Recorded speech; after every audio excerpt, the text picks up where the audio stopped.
to really explain to the millions watching out there, truthfully, who Hakainde is and how you amassed your wealth. Because again, mud has been thrown at you. The president himself, we've been told your ranches have been flown over.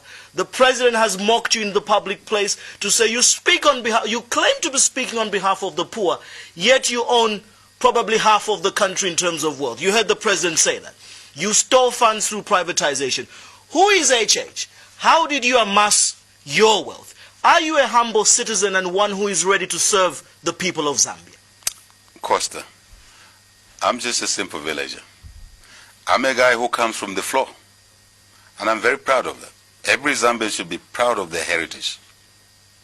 I come from the floor, went to a village school, Costa, and went to secondary school within the area where God chose that I be born. Very happy and proud of that. Every Zambian should be proud of their heritage. I've said that already. Because that's given by God. No one chooses which parents you should be born out of, which language you should speak. And there's no, by the way, Costa, there's no minority tribe in this country. There's no minority ethnic group. All of them are equal. And I emphasize this issue. So I then went after my secondary school, Costa, all in public schools, no private school. By the way, before the school level, I was born in a grass-thatched house, not in a maternity wing of a hospital or a clinic. In a village, we drew water from a shallow well, walked to school, Costa, barefoot, basically, walked to school. And this is the reason why I'm very passionate about education, so that no other children, whether they're orphans or not, should go through what we went through. Costa, I went to University of Zambia to study economics and business on a government scholarship. Hey, who are we that we seek public office and are not willing to offer education to that child from a compound, or that child who is a double orphan, mother and father are dead? Who are we? Then there's something wrong with us, because we actually ought to make it easier for the children to acquire skills than it was for us. So Costa from there did many things, many things. I bought my first plot, Costa, to construct a house which I could afford at the time. Not far from where we're seated, Kalingalinga. You know where Kalingalinga is. Very near your studio here. My second salary, I bought a plot. I could not afford a bricklayer with a team of builders or helpers. I was, in Zambia we call it Daka boy. I was the one pushing a wheelbarrow. Built our first house. Couldn't complete it, sold it at a profit, bought another plot, built, couldn't complete it, Costa. And then I was innovative. Entrepreneurship comes from our heritage, cattle keeping. You can say I was born in a cattle kraal. And I think that's where the business training came from. Later on, it was just to add on. Costa, from there on, I couldn't complete this house. By the way, when I was building Kalingalinga, my fellow classmates from university were laughing at me that I was building a house in the compound. I didn't see why anybody would laugh at me, because I was building a house. They weren't. I was already better. And I had nothing to lose. So this culture, Costa, where people place themselves where they don't belong, is actually wrong. So I went to a company then, those days, and I told them I was going out for studies for a couple of years in Europe, in UK to be specific. And I said to the guys, look, I can't complete this house. Complete it for me. 1 year you don't pay rent. I went away. Cost of the house was completed. When I came back, there was rent in my bank account. After a year, the rest is history. We've worked for ourselves, Costa. We've come from the floor. I'm a grassroots person. I'm just a simple villager. So there's nothing. Where do all these allegations and clamor come from? Because there is a picture painted that something dubious along the way, or something irregular or unethical was done by HH and group, and this is how this group of young techs who are now, financially powerful, want now to take over the reins of politics and this country's leadership. There's still that gray area that even the likes of the president say, can he explain just how he's one of the top rich guys in this country with ranchers that are always flown over to show as an example to the Zambians. Costa, our situation, my situation must be used positively. It must not be used to ridicule Hakainde. First, the president was out of order, and I challenged him that I'm not a thief. I have no thieving mind in my blood, or thread or iota of a thieving culture in my blood. I challenged the president. I said, Mr. President, if you have a thieving culture, I don't have. And you know this president we're talking about. If I had stolen anything, you know, the other time he said I stole cattle, and I simply said to him, Mr. President, cattle are not like rats. Cattle have owners, right? Human beings who own them. If you steal cattle, you get arrested. In the event you think I stole cattle, why? You are the president. Why don't you instruct the police, since you love arresting me? To settle this matter for the sake of the millions watching. Yes. Again, I want to take this opportunity for you to explain to them, who are you and this wealth? How has it come up? Would you declare tonight to the Zambians who say, this is what I own and this is how I've owned it? Well, look, first, the president was being malicious, to be honest. He was abusing a citizen called Hakainde. And he got away with it, because the only response he got was, Mr. President, if you think I stole anything, hey, get me into court or detain me. After all, I'm used to being detained by him on flimsy charges. He didn't detain me on that. I can assure you, if I had stolen anything, Costa, I wouldn't be talking to you tonight in this studio. I'll be languishing in cells. Cells which have no water, as he has thrown me in cells several times, without electricity, without food, with fecal matter. But that's a by the way issue. This is the stench in African politics we want to get rid of. To use the president to demean citizens who actually should be used as good examples to motivate the young people. This is what we would like to do, to take out this vindictiveness, to draw the line, to say this is not how you run a country when you are given an opportunity to do that. You should actually try and manage the country differently.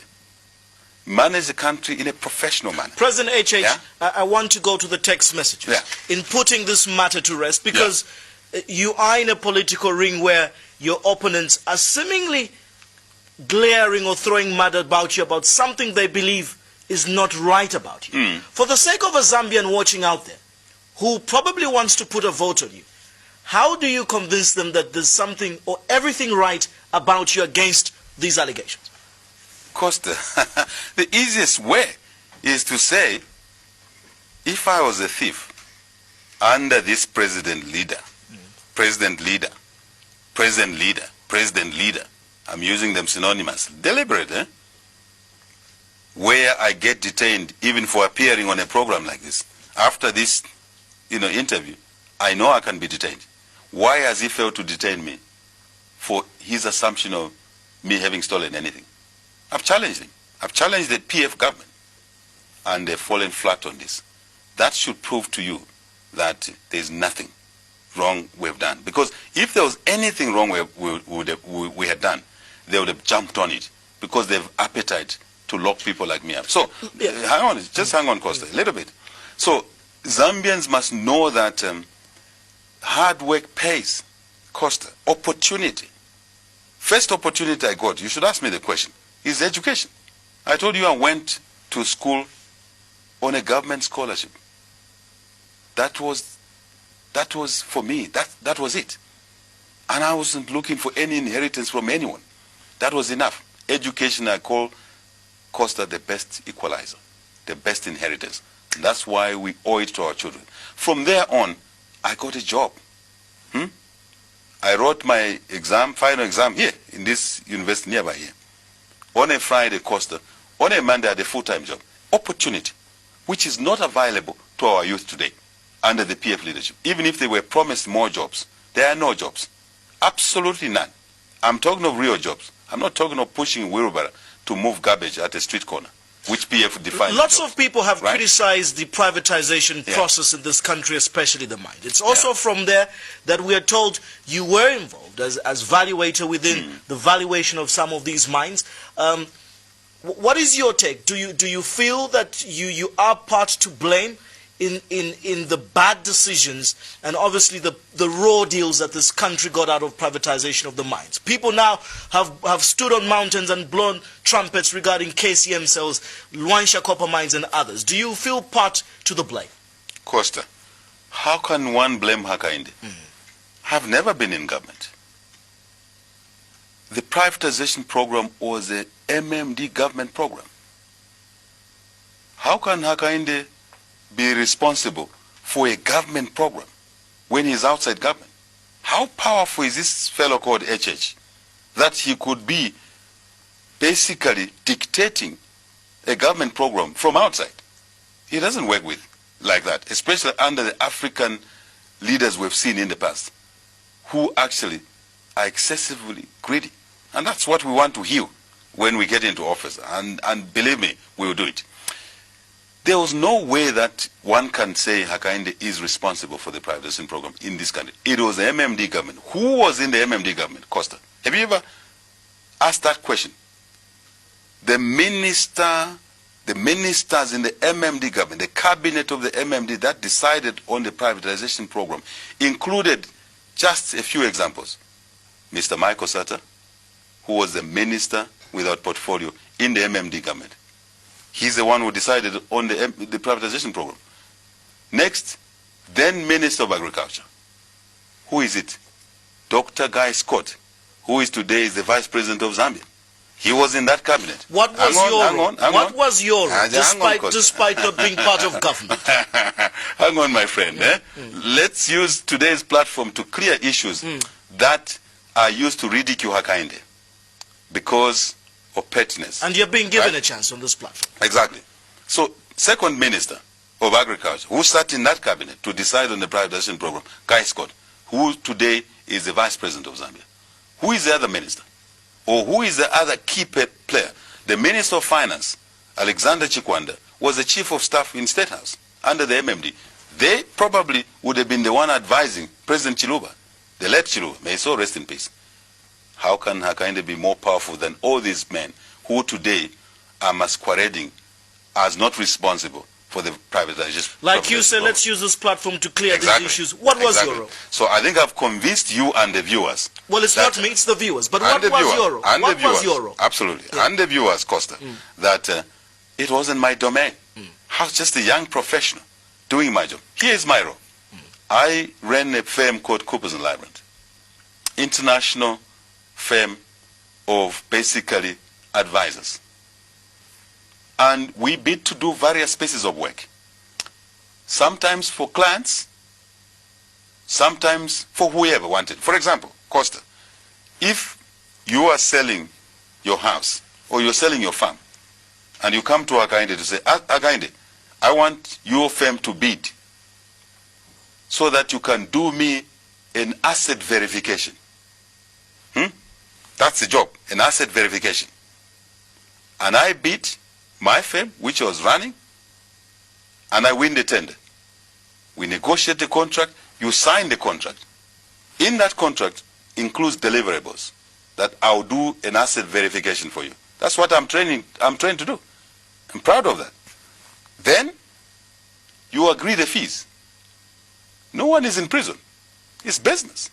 Is it true that you undervalued these assets Costa, to deprive the Zambians of what is due to them? Absolutely not true. That's malice.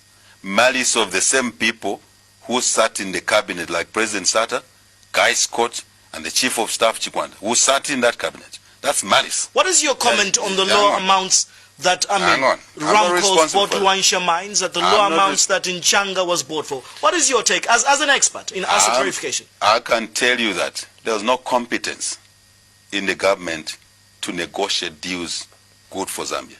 The government, because they were the sellers. Hakainde was not a seller. I was never a seller. Now, let me you were on the other side of the negotiation. Let me complete the example I gave you. And then I do an asset verification for you. And you want to use that asset verification to negotiate with a buyer. I hope you're following. I give you my report of your asset verification. You pay me my fees. Hey, Thank you for paying my fees. That's what I was trying to do. You go ahead and sell your farm or sell your company. You sell your assets. I've given you my report of the asset verification. Then you go and negotiate a bad deal. Then tomorrow you come back to me and say, Hakainde, you cheated me. How did I cheat you? You have no capacity. You had no capacity to negotiate. You thought you had capacity. You didn't have capacity. Because most politicians in this country and in Africa, they overvalue themselves. They don't even seek professional advice. Look at how the PF runs the country today. No professional understanding of how to run agriculture. And that's why the price of food has increased.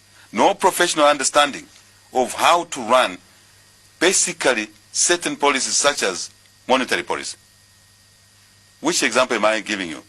Statutory Instrument 33, which the PF cabinet, and 20 years later, Costa, let me remind you, some of the members of the cabinet in PF today who introduced Statutory Instrument 33, which effectively was flawed, and ask me how it was flawed. In an import-dependent economy, you close out foreign exchange inflow routes. That was the effect of Statutory Instrument 33.